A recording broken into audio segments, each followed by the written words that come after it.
dalam masjid tertua Sulawesi Selatan ini, serta mengapa bisa bangun makam Raja Goa di sekeliling masjid tertua ini.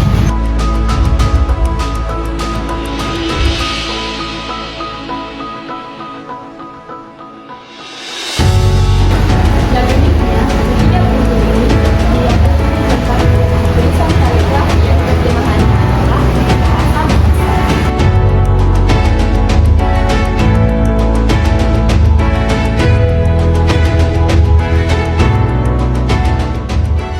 Baiklah pemirsa, saat ini saya sudah bersama seorang narasumber, yaitu Imam Masjid Tua Kataka. Selamat sore Pak, bisa perkenalkan diri Bapak dan Bapak siapa? Assalamualaikum warahmatullahi wabarakatuh.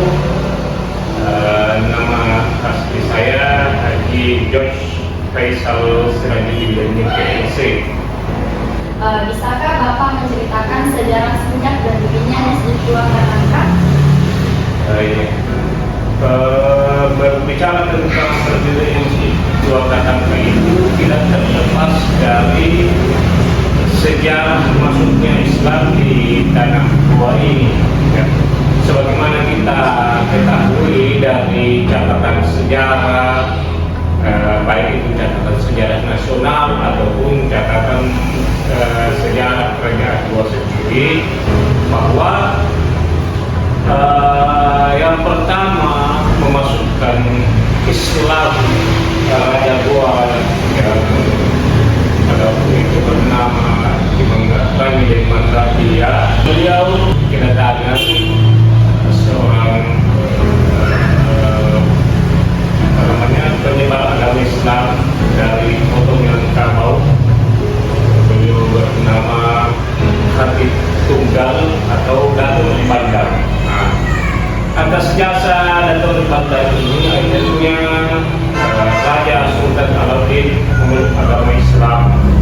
Ada yang mengatakan bahwa beliau masuk Islam pada tahun 1603. Ada juga sejarawan berpendapat bahwa beliau masuk Islam pada tahun 1605. Jadi masjid ini sendiri diyakini berdiri pada tahun 1603. Ya, catatan sejarah dan penyampaian turun temurun dari para orang-orang tua kami, leluhur kami sejak turun temurun sampaikan kami bahwa masjid ini berdiri pada tahun 1603 secara resminya. Namun demikian, sebagian dari budayawan Goa itu meyakini bahwa masjid ini sebenarnya jauh sebelum Islam itu juga sudah berdiri. Tetapi sebagai penghormatan terhadap Sultan Alauddin, raja pertama Islam, maka dicatatlah bahwa masjid ini berdiri pada tahun 1603. Walaupun budayawan Goa itu menyebutkan seperti Haji Sirajuddin Bantar menyebutkan bahwa masjid sebenarnya berdiri pada tahun 1527, jauh sebelumnya.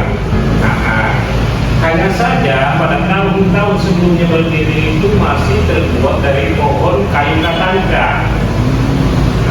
Pohon kayu katangka itu memang banyak tumbuh di sekitar masjid. Kan dulu itu masjid itu adalah alun-alun istana. Jadi pohon itu ditebang kemudian dijadikan masjid. Nantilah setelah masa Sultan Alauddin, masjid yang istilahnya terbuat dari kayu itu direnovasi karena sudah masuk Islam, dan akhirnya masjid itu dijadikan sebagai masjid kerajaan.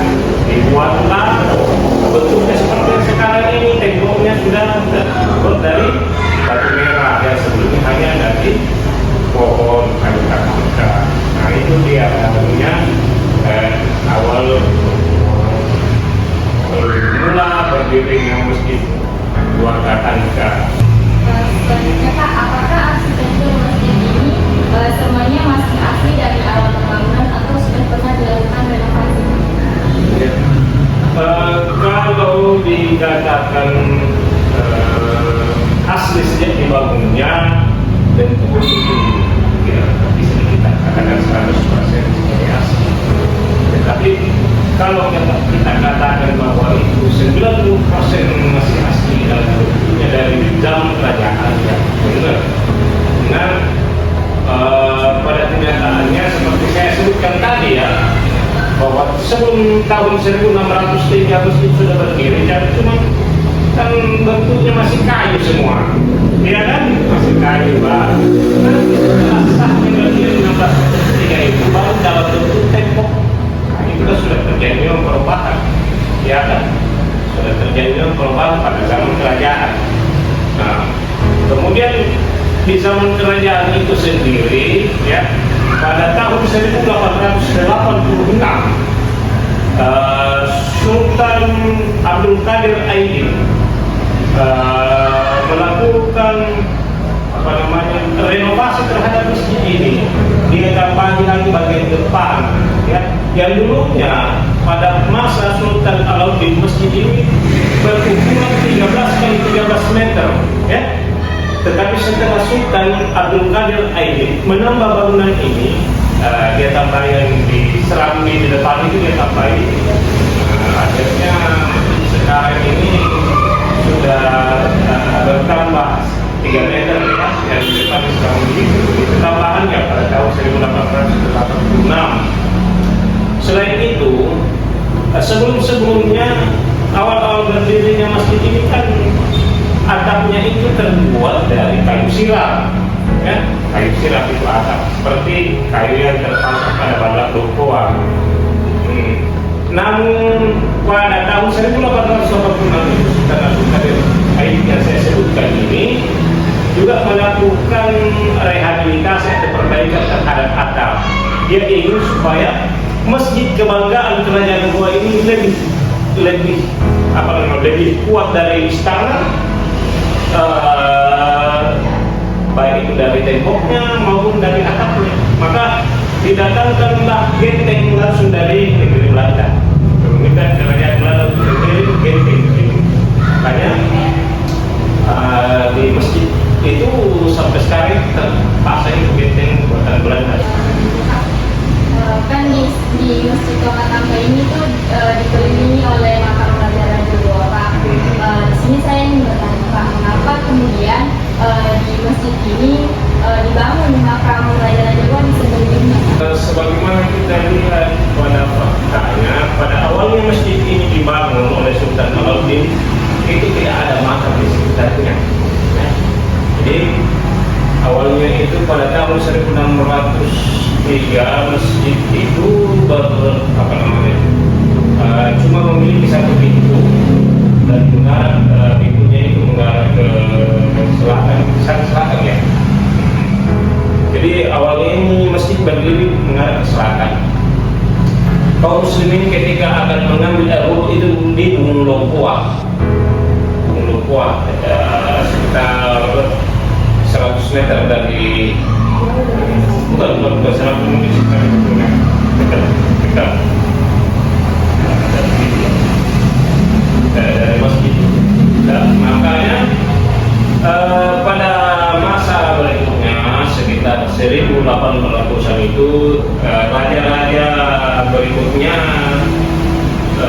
memilih untuk dimakamkan di samping.